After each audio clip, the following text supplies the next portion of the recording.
প্রকৃত মুক্তিযুদ্ধ ইতিহাসটা আজ পর্যন্ত কিন্তু জানা যায়নি। তিনি কিন্তু পুরা মুক্তিযুদ্ধ পিরিয়ডটায় ছিলেন না।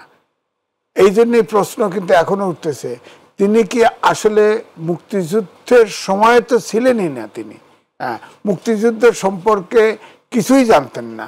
এই জন্যে কিন্তু অনেক সময় বলা হয়, যেমন ৩০ লাখ লোক শহীদ হয়েছে, প্রশ্ন উত্থাপন হয়েছে, ১ কোটি লোক শরণার্থী ছিল, এটা চালু হয়ে গেছে, এটা নিয়েও কথা আছে।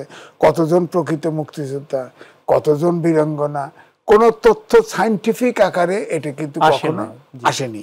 অর্থাৎ মুক্তিযুদ্ধের ইতিহাসটাও কিন্তু যে যার মতো করে লিখছে, তার মতো করে বর্ণনা করেছে। প্রকৃত মুক্তিযুদ্ধ ইতিহাসটা আজ পর্যন্ত কিন্তু জানা যায়নি। এই যে আমি বললাম যে শারমিন আহমেদের বইটার রেফারেন্স দিলাম এই কারণে, তিনি কিন্তু একটা, আমার কাছে মনে হয়েছে একটা ইনোসেন্ট মেয়ে, ইনোসেন্ট।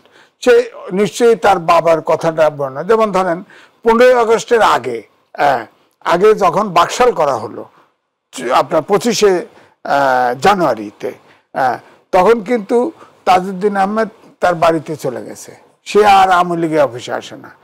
শারমিন আহমেদ বইতে লিখেছে যে তারপরে বঙ্গবন্ধু তাজউদ্দিন আহমেদের বাসায় গেছে, যাই তুই আসিস না কেন, তুই অফিসে আয়।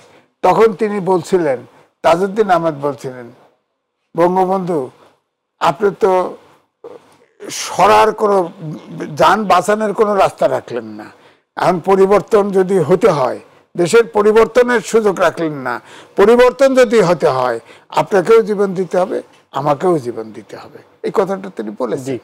যাই হোক, এই হলো মূল ব্যাকগ্রাউন্ডটা। আমি বললাম যে এই কারণেই কিন্তু এই দুটো বই আমার কাছে পছন্দ হয়েছে, যে কারণ ডক্টর কামাল হোসেন যখন বই লিখেছে তখন তিনি আওয়ামী লীগের, শারমিন আহমেদ তিনি তাজউদ্দিনের মেয়ে। তারা কিন্তু আমি বলবো ভিন্ন অর্থে তাজউদ্দিনের মেয়ে বা ছেলেদেরকেই ঠিক সঠিক মূল্যায়নও করা হয় নাই। তারাও কিন্তু এক ধরনের নিগৃহীত, কিন্তু আওয়ামী লীগের। সুতরাং তারা তো অত অসত্য কথা লিখতে পারে।